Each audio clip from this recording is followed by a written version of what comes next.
Please stand for the national anthem.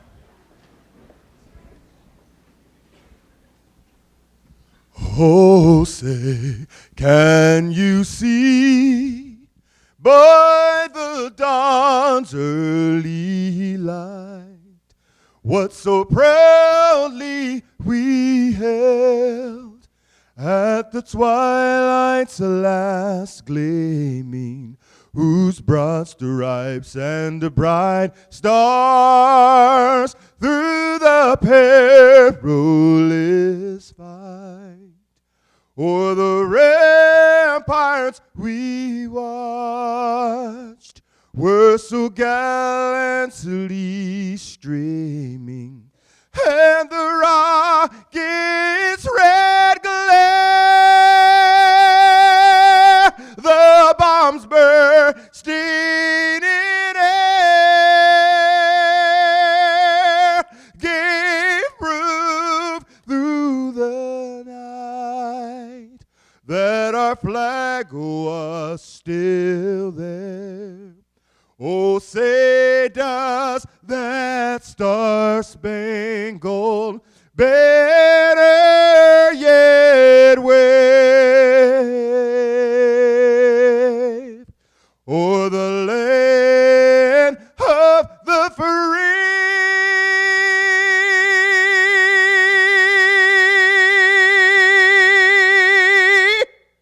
and the home of the brave.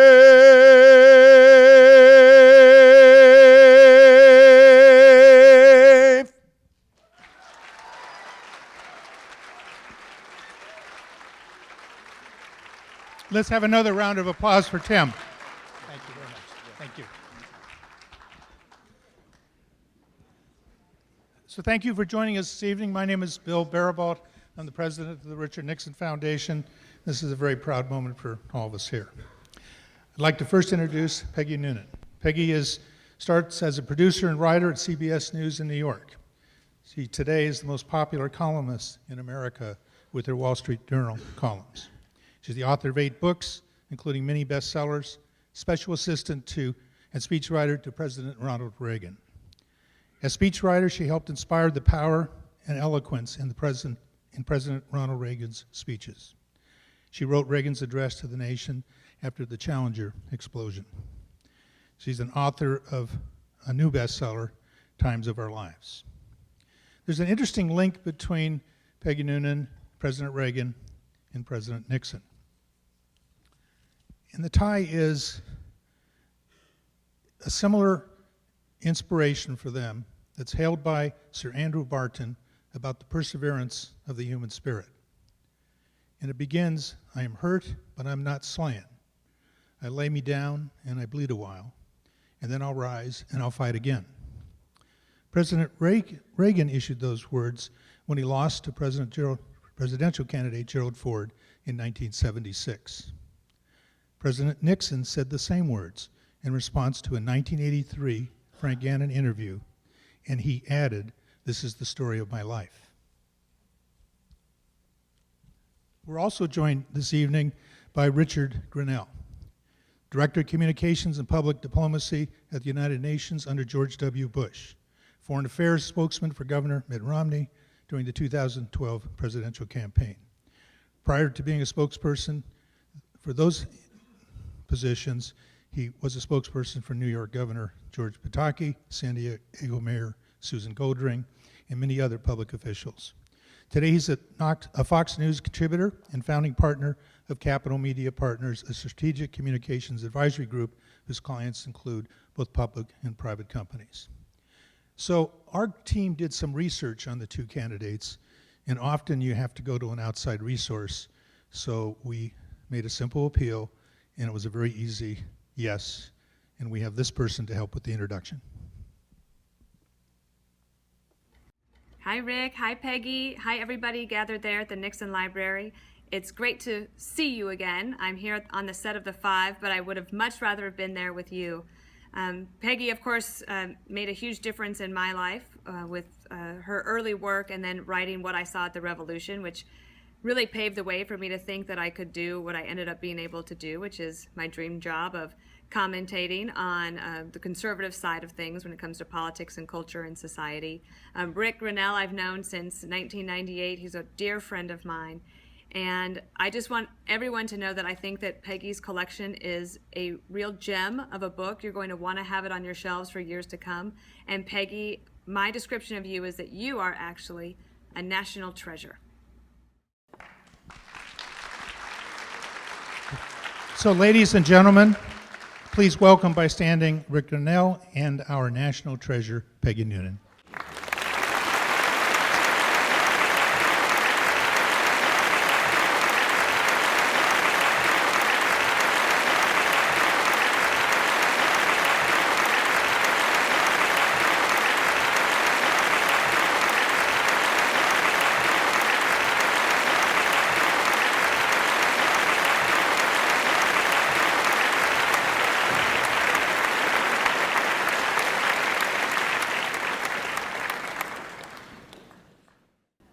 Everybody.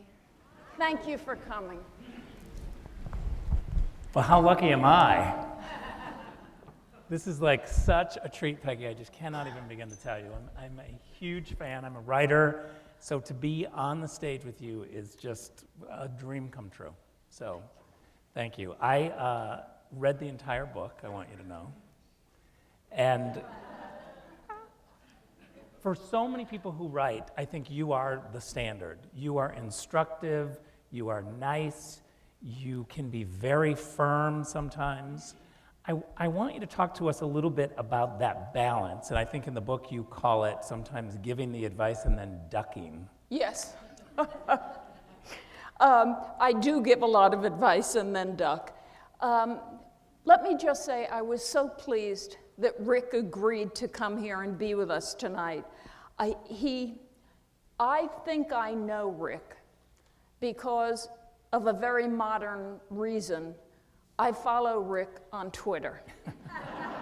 And I love when his face and his name pop up because he's very politically incisive and insightful. Some people can't share a thought in a brief space, but if it's actually a worthy thought, you can say it pretty quickly. So he says these funny things and these tough-minded things. So I see him every day on Twitter, so I actually thought we were friends. But actually, in what I think is still called real life, I had never actually met him. So I was thrilled when we got the chance to get together here, when in fact Miss Dana Perino said, "Do you think this is possible?" I said, "Please make that happen." I was just very thrilled, and we just met in the green room. So that's one thing. Another thing is I would like to say that I had no idea Dana was doing that. She is a beloved friend. She is a fabulous woman. She's Rick's great friend. She's my great friend. And as she spoke, I thought, oh, Dana, I don't deserve those kind words. But you know, I have arthritis and I don't deserve that either. So what the hell, you know? Now, I also, can I say to you, I spoke at the Reagan Library last night, which is your sister library, your competitor, your fabulous competing sibling. And there was something I meant to say to them last night, and I forgot because we got telling Reagan jokes. But I want to say it to you. It is my feeling that those who support and staff and encourage and make possible presidential libraries are in fact like the little platoons that de Tocqueville spoke of when he described America. He said the thing that does and will make this place work is little gatherings of voluntary citizens in small units, families, citizens, clubs. They are what will make this whole thing work. I think the Reagan Library is a small platoon of history. I think the Nixon Library is a small platoon of history. And sometimes when you're doing something, you can forget the exact reason. You start out with a lot of meaning and fervor, and then you're just going through the motions. But every now and then, I hope you stop and think to yourselves that by protecting this historic place and its historic archives and its historical information, you are allowing children to know what happened, to know what history is, to know what the previous events and thoughts before they came along were. This allows them indeed to think. It allows them to become adults with fully mature minds, to know the past. You have to know the past before you can create a future. So I meant to honor the Reagan Library last night as a small platoon, but I didn't, but I mean to honor you. Thank you for doing what you're doing. So now I suppose you want an answer to your question. Yeah, should I repeat it? You were talking about sometimes giving advice and then ducking. I'll tell you something. Because you have that great balance of being able to softly instruct. I find you required reading on so many occasions when we have a national tragedy, but I want to know how you get that balance. You know, I think about my column a lot. I write a weekly column for the Wall Street Journal. It is always on my mind.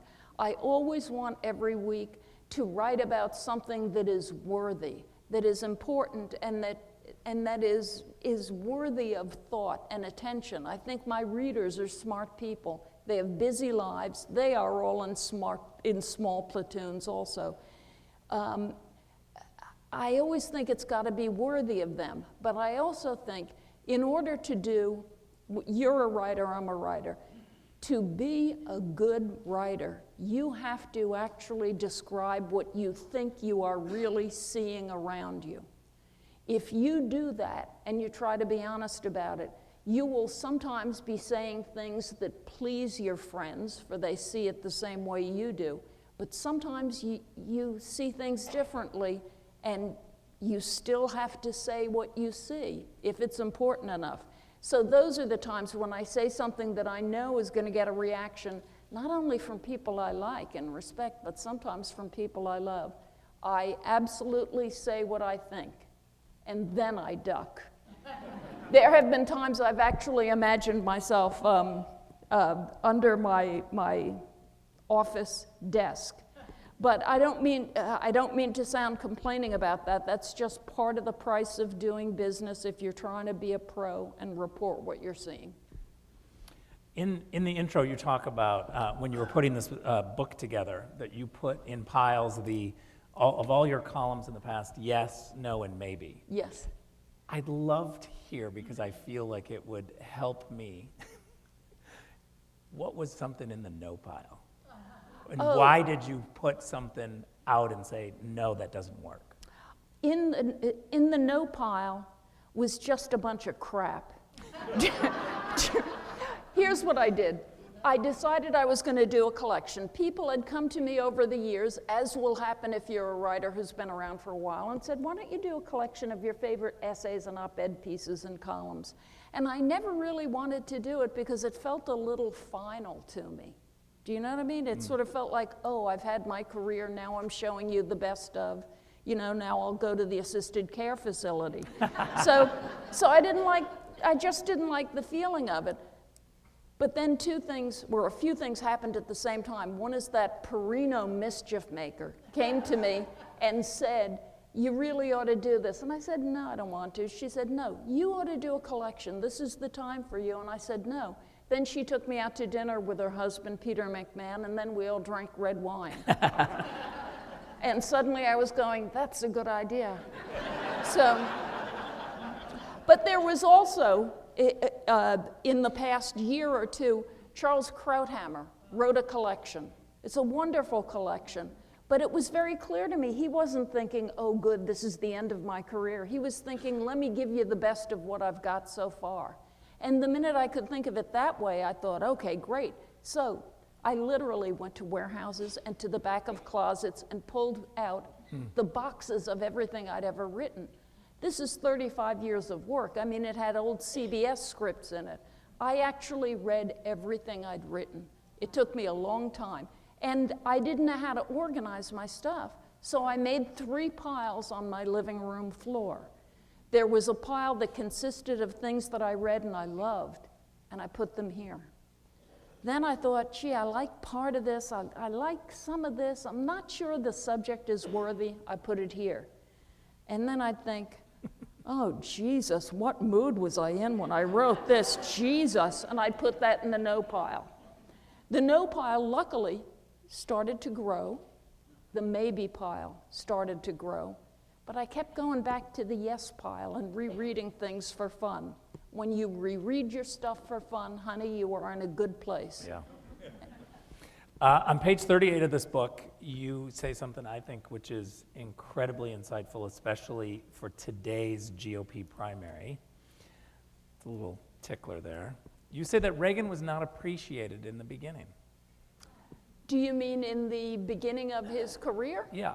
So my question is, talk a little bit about that, and does that relate to any of the candidates today? Well, Reagan, you remember Reagan really came on the political scene in 1964 when he made a speech for Barry Goldwater. And here's the funny thing, I mean, Reagan was a former TV, only 2 years before he'd been, I think, on Death Valley days, coming out and sitting on the edge of a desk and saying, tonight's story takes place in Tucson. Do you know what I mean? He was a TV guy. My parents remembered him as a movie guy, but I remembered him as a TV guy. So he comes forward just a few years later, 1964, makes a speech for Barry Goldwater that was better than any speech Barry Goldwater ever made for Barry Goldwater. That put Reagan on the map. Reagan and the people around him said, what's available for us now? Governor of California. Reagan had the confidence that he could be a leader in an executive position because he had run essentially 2 things. One is a serious union called the Screen Actors Guild, and the other is his own life as an entrepreneur. He wins the governorship, mostly I think because Pat Brown had run out of steam and was not such a popular governor anymore. Also because Pat Brown was running on the fumes of the New Deal, and Ronald Reagan was something new, something called a conservative. This is before people called themselves conservatives. I didn't even hear that word till I was a teenager.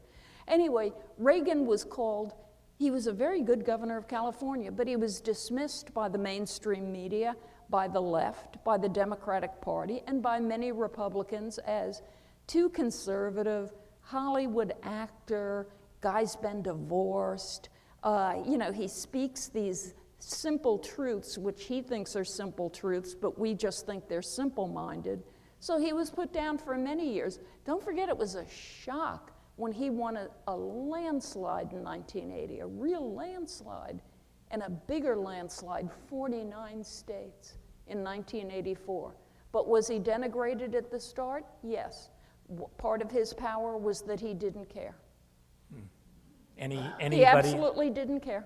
Anybody in the field have any of that same similar qualities that are dismissed now? And Here's the problem with so much of what you really know in truth in history is what you look back on.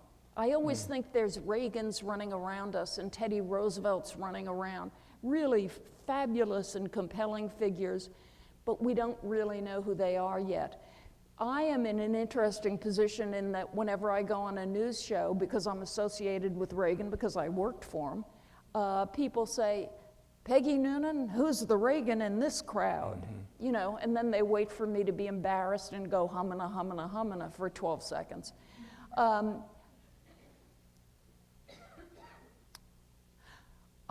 Let me say this, everybody claims to be Reagan-esque. And Mr. Reagan might be surprised by some of the people walking around calling themselves Reagan-esque. I think I'll leave it there. Okay. Thank you, Rick. This is why we love Rick. He just said, okay, I get that. On page 130, I was surprised by this. I don't remember reading this column, but it was days after George W. Bush was reelected, and you wrote a column on his inaugural speech. Oh my gosh, And yes. you called it God-drenched. Yes. Actually, my editor, I called it God-drenched, but my mischievous editor at the Wall Street Journal headlined it Bush speech, way too much God. I just can't tell you how popular that made me with evangelicals and Catholics. There's no such thing as way too much God. But talk to me a little bit about that feeling, because we had just come out of Karl Rove, George W. Bush's reelection of a hard-charging social conservative push. Yes. And I felt like the column that you wrote was checking the Republicans to say, you're going too far. It was, in fact. That's how I thought about it, at least in part. This was a signal moment in my life as a professional. It was 2004, I'd been all for Bush. You know, Bush is good, Kerry won't be a good president. Okay, the decision is made in November. January 21st or so, 2005, George Bush makes his inaugural. I'm there, I go to Washington, I'm gonna cover it, I'm gonna write about it in the Wall Street Journal. I just expected to like it. Instead, I listened to it. And Bush, in the speech, did things like announce that America was going to remove tyranny from the world. And I listened to it, and I actually felt shocked. I started to think, they have gone crazy. Now, I didn't want to write a column saying, oh my God, they've gone crazy.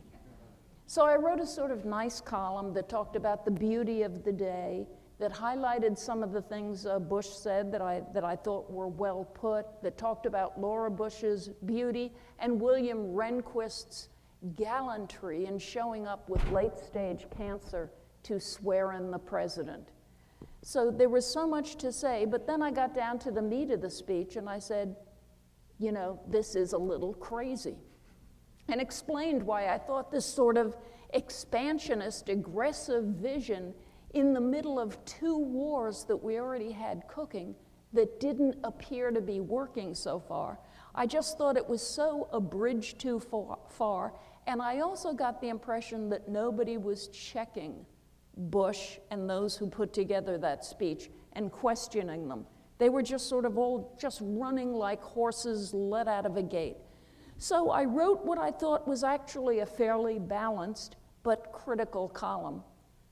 And I had no idea the reaction that I would get. Sometimes you write it and you duck. I wasn't bright enough to duck on this one. The next morning I was coming back on a train from Washington to New York. The column had gone up and gone out. It was on the internet.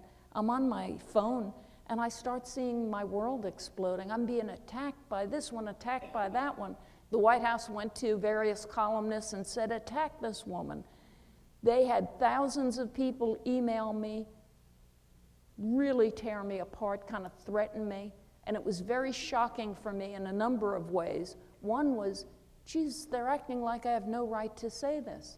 Why is that? And then I realized, I know why it is. It's because I've always been supportive of Bush, doubting here, critical there, but generally supportive. People thought I was supportive of him because I was loyal. I was not supportive of him because I was loyal. It was understandable that they thought that. I was only supportive of him because I thought I was in agreement with him. So one of the things I thought was, lady, you got to check how people perceive you. You got to become more aware of how people perceive you. Another was, when you get attacked like this, and it was so vicious online, and when I say tens of thousands of emails, I'm not exaggerating, and when I say people told to attack me, I'm not kidding. When you get attacked when a White House attacks you like that, if you have a brain, you think one thing, holy mackerel, they're scared.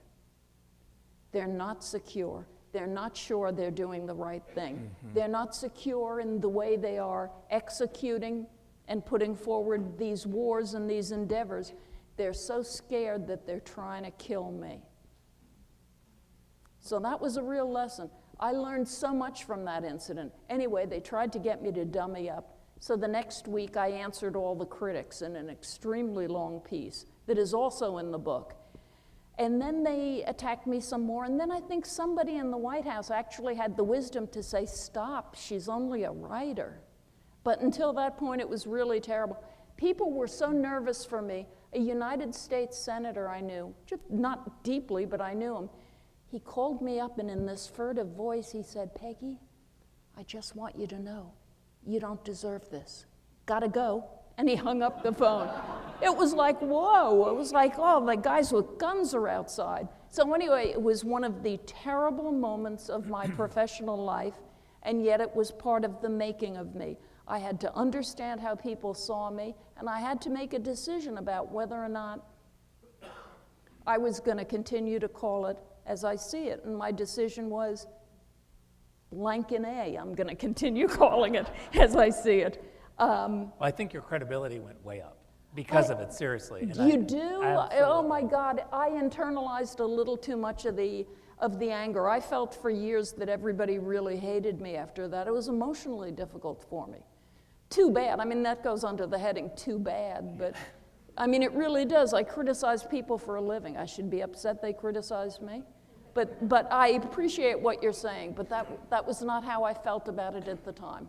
Well, to go to an incredibly instructive piece right after in the book on page 140, you have, which I think is probably the best piece in the entire book. Wow. Is Thank you. And I'm going to tell you the date of it because this is a very poignant date. It's September 18th, 2012. September before President Obama's re-election. September 18th, days after Benghazi. Ooh. And you have an instructive piece in here to Mitt Romney. Oh my And gosh. in that piece, you tell him, this is your time. This is your moment. You have to take it to the president right now. Yeah. And he didn't listen to your advice. And look at how history has changed. I'd love for you to tell us, was that a moment where you were thinking, I'm stepping out too far, but I need to do this, I need to instruct, I need this to come clear?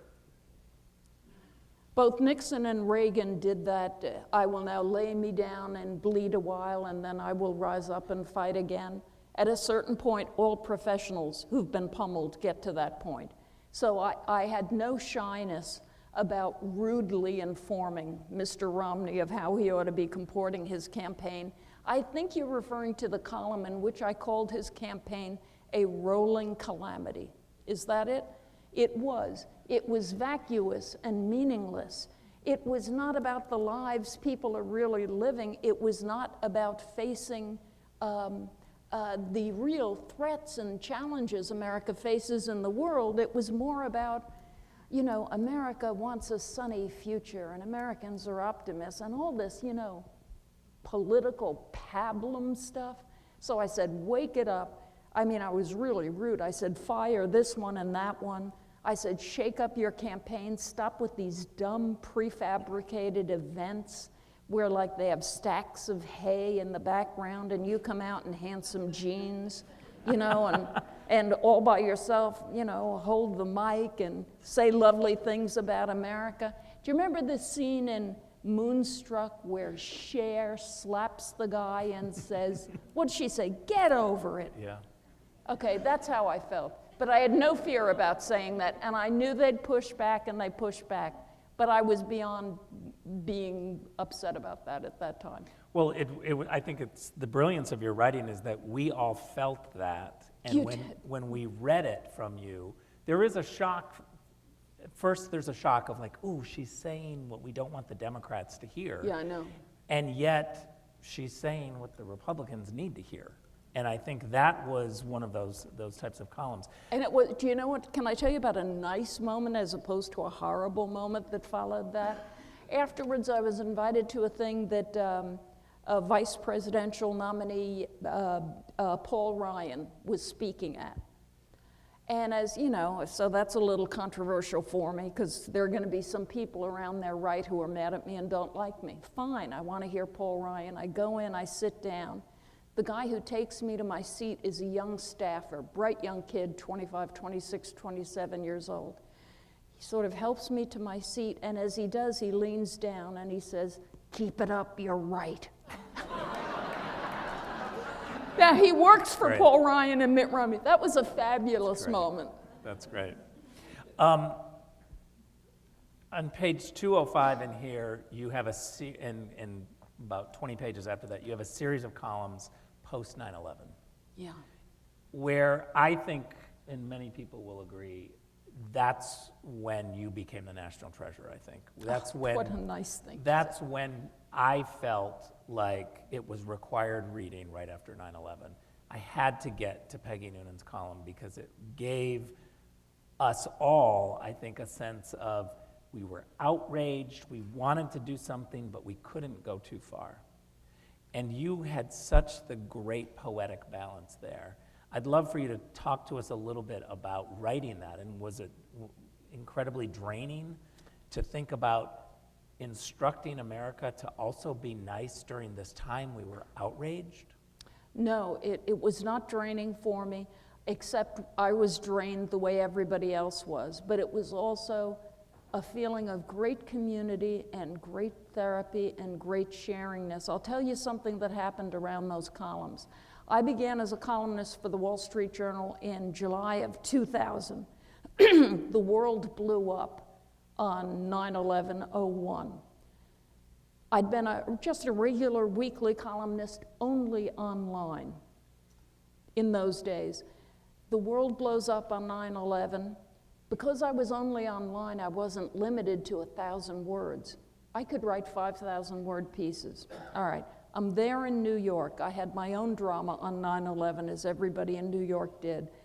I always say I feel New York took it worse than any other locale, emotionally and psychically and spiritually, what happened that day, because we saw the buildings fall, and we understood we were seeing a world fall. Huge psychic moment for us. So for the next year, every week, I wrote about something having to do with 9/11, and I was working out my own thoughts, and I was working out my own anguish, and I was telling you what I was seeing and what people were saying, how people were reacting. And I'd write these 5,000 word pieces. I'd go to a dinner party and meet somebody who was involved with digging out the pile, the site of 9/11, and who told me all about what happens there. And here's the thing that was very beautiful. Normally, as you all know, if you read any column online, a column is followed by comments. And comments are normally written by people who are indignant, and they normally consist of phrases like, "You should lose your job."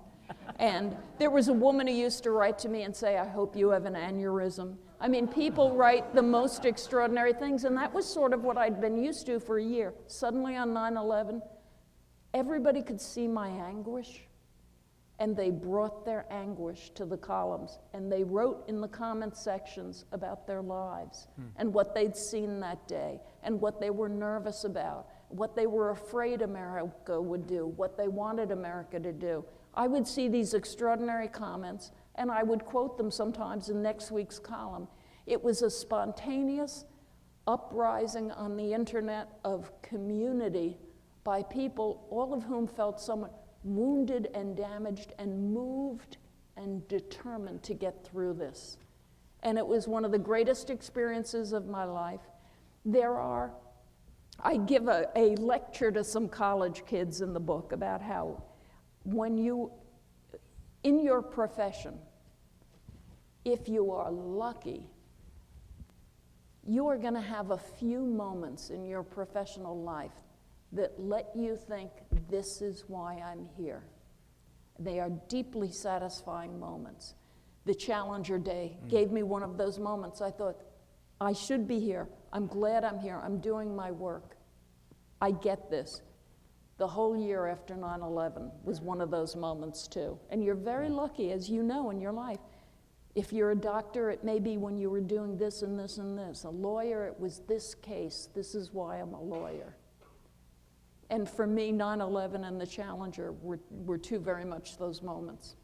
Well, I could go on and on and on, and I wish we had 4 hours to sit here and talk, because I've got all the questions, but they're telling me that I need to get to questions out here. But as I do, I want to give you one quick question, if you can make it quick so that I don't get in trouble. I'll try.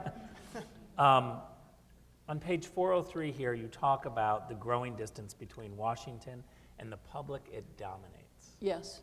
And I feel like that is a theme that we're seeing in this election, the outrage from the outsiders. Can you tell us a little bit about what you're feeling right now about what you're writing when it comes to the public versus Washington? Rick and I just looked at some old letters containing Richard Nixon's advice to Ronald Reagan in 1980 as they got close to the 1980 election, which Reagan won, of course. Nixon gave him, from what we quickly saw, really wise advice. But what was Nixon's theme as he discussed what Reagan should be talking about?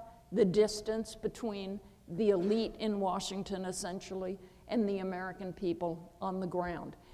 Here's what I think I'm really gonna try to say this quickly.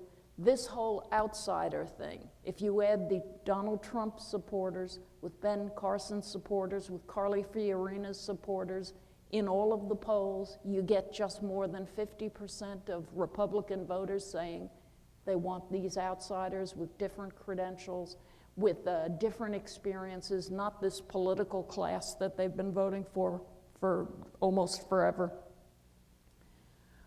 Bottom line, what I think is going on in America right now, people are looking at the past 15 years, not just the past 7 years, and they're thinking, okay, unwon wars, a Mideast blowing up, a great recession that made the strongest economy in the world wobble, a feeble recovery, our education, public school education getting worse, the test scores down, the culture worse.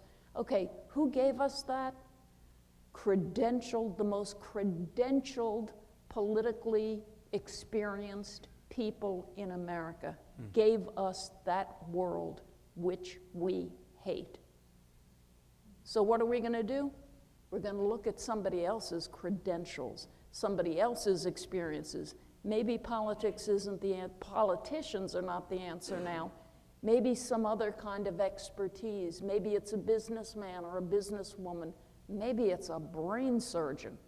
But it's got to be somebody who isn't one of those guys who gave us the past 15 years. That's what I think is going on. Questions here. Our first question. Yes, you talked about the groupthink that was in the Bush administration. And I was wondering if you could comment on the groupthink that a lot of members of the current administration that have resigned observe, the groupthink that's in the Obama administration. The groupthink of the Obama administration? Right. And of Bush, which is me. Here, I'll give you a general political principle.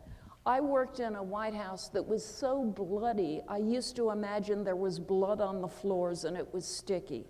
It was divided between moderates, conservatives, far-right conservatives, old-style liberal Republicans, eggheads from Harvard, genius right-wing nuts.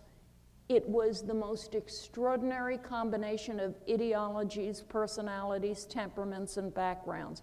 We fought each other every day. It was brutal in there. At the end of the day, Reagan would make his decisions. We got through 8 years of that, and I look back on that, and it was a successful 8 years. That tells me internal division and argument and killing each other is the father of creativity and, at the end, a certain amount of constructiveness if you've got a president who's got his head screwed on right. One of the problems with the Obama people, their party is too united. What's it united around? Its central principle is win and hold on to power. That's what it exists for now. They're all in agreement on that, They're in some kind of horrible unity. It's not good for them long term, because the more they're like that, the more they're out of touch with everything else. That's a great column. Yeah, do you know what that would be, actually? Seriously. One You of can start it with Susan Rice, okay? Yeah, that's right. The unity of the George W. Bush White House was the most impressive thing.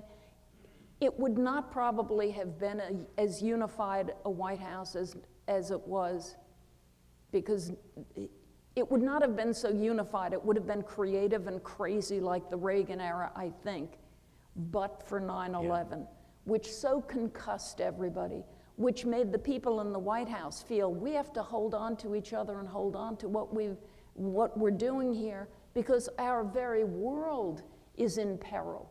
And that gave an enforced unanimity and loyalty and lack of internecine warfare that turned out to be bad for that White House. But it was understandable that it existed, and it existed for some good reasons, and for a few years it worked. Our next question. Thank you, Peggy, for being here. Two separate current events are Bill O'Reilly's book is being criticized now by, I think, even Mark Levin on killing Reagan.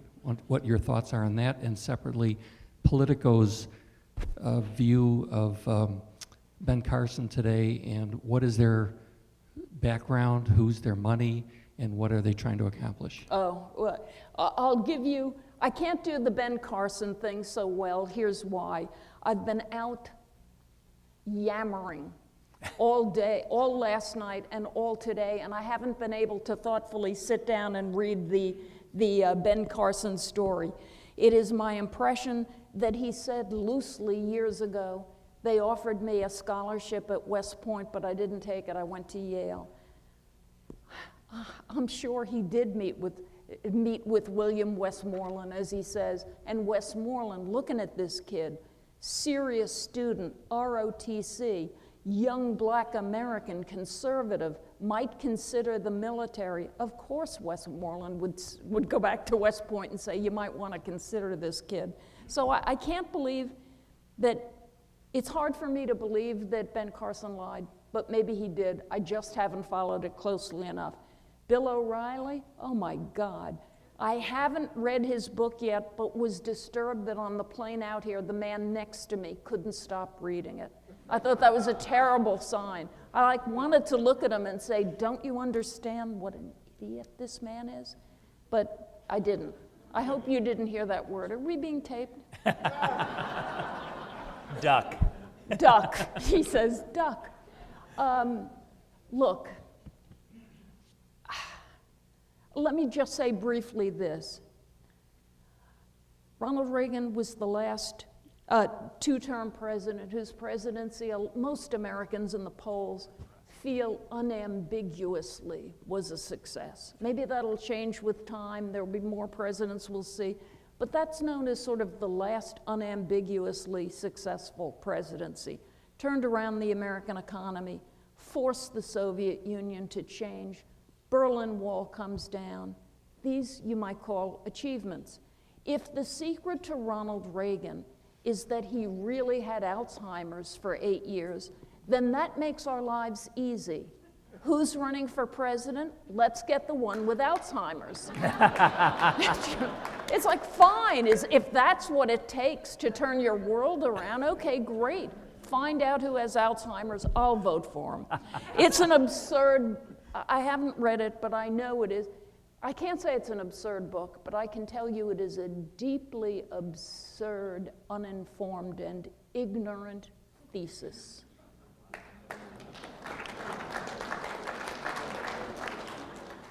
We are on a pretty tight schedule, so we have time for one last question. Before we get to that question, I want to let everybody know that you should pick up a copy of The Time of Our Lives. It's available right outside the theater at entrance doors. Peggy has agreed to go ahead and sign books, but again, we are pressed for time, so we're going to move that pretty quickly. Here's our last question. Thanks for being here, Peggy. Thank you. One of the concerns about having an insider take the presidency is how well Washington's machinery will cooperate to get anything done.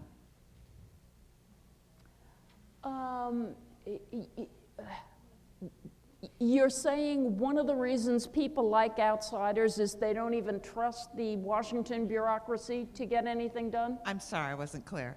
Oh. To bring an outsider in, Yes. will Congress and the machinery dig in its heels because that person is not one of them? Well, To yeah. eliminate anything really getting done and change like the people want. I don't know. Here's the thing, something I've been thinking about. Let's say Donald Trump, you know, in politics in part you follow trend lines. What has been the trend line for 100 days now, which is a long time in primary politics? The outsiders are looking good, and Donald Trump appears to still have the edge, at least on a poll I read in the car on the way here.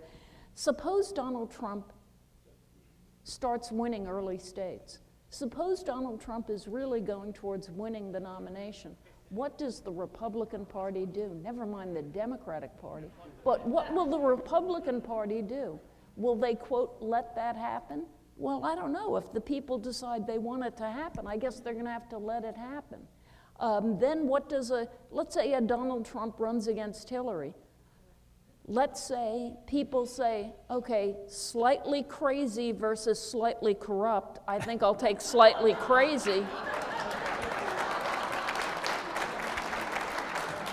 So then Donald Trump becomes your president. Then you have to wonder, how does he run a bureaucracy and how does he work with Congress?